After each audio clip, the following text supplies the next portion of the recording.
So I don't know if you guys have heard of what saxophone lung is or if it actually exists, but it's not the ability to hold a note longer than Kenny G can and get yourself into the Guinness Book of World Record.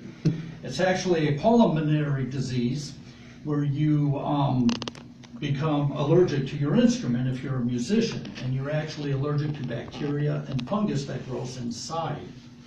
Tonight I'm going to show you guys how you can prevent saxophone lung by cleaning out a saxophone and routine maintenance, and it's preventable. And Mark Lalonelli on a website, livescience.com, in 2013 talked about a musician who came down with saxophone lung.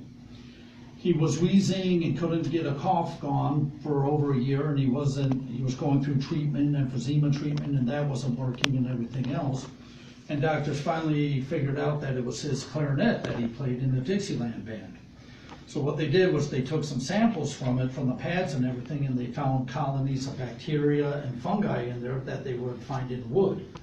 So they figured, oh, guy isn't cleaning his clarinet, sorry, and he needed to, clean it more, and he was becoming allergic to that.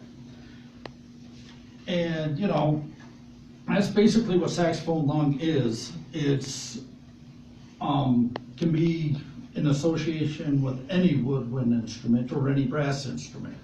It's just called saxophone lung for whatever reason. And I play saxophone, so.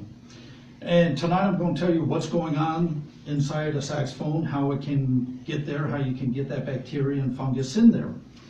So basically, bacteria and fungi get into a saxophone by moisture and also sugar particles that deposit inside a saxophone. Moisture gets inside a saxophone and it condenses on the inside, on the pads and the interior of it, because a musician blows the warm air into it.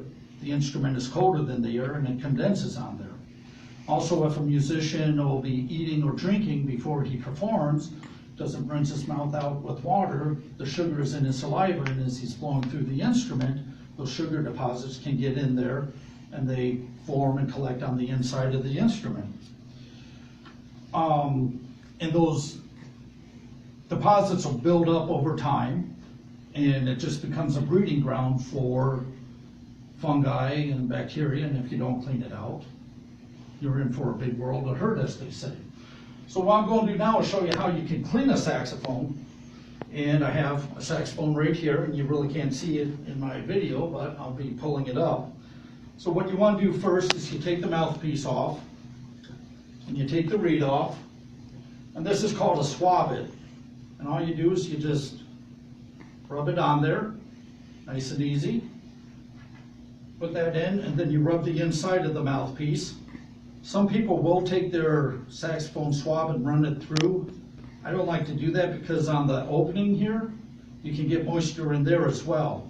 One thing you don't want to do is store this in, because now you have all the bacteria and everything in there. So you want to store that outside and wash this about once a month, especially if you play on a regular basis.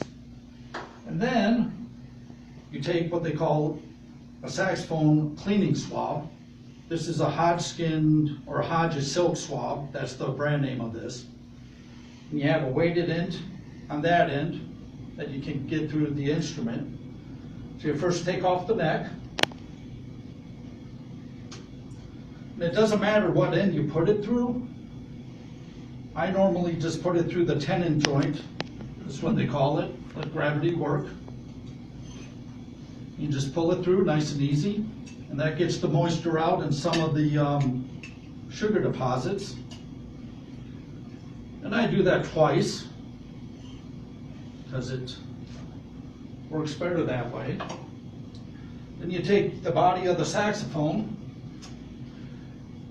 Some people will put it through the bell of the horn first. I put it through the neck of the body. And this is the bell, that's the neck. You get the weight in there and you let gravity take out or take control. Pull it out. And you do it a second time. And again, with the cleaning swab, you don't want to store this in the saxophone itself because all the moisture and everything will come out or stay in the saxophone. You want to make sure you clean this once a month or more, depending on how you play, because otherwise you're just going to put more bacteria inside. If you go on to the web to mellowwood.com, there's a guy, Bob Vanderpoel's website. He describes it more in detail, and he also goes through an explanation of how once a year you should bring your horn into a repairman to have them sterilize it.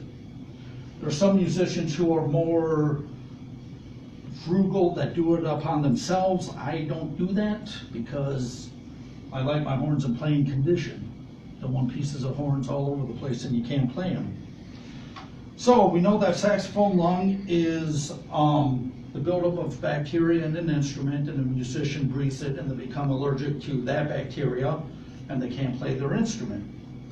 But I did show you with routine care how it can be prevented and how you can take care of it. Also showed you through cleaning all the saxophone, it will remove the most of the bacteria, fungi, and sugar deposits. So in conclusion, I just want to say saxophone lung is not a good thing. It can actually ruin a musician's career. Thank you.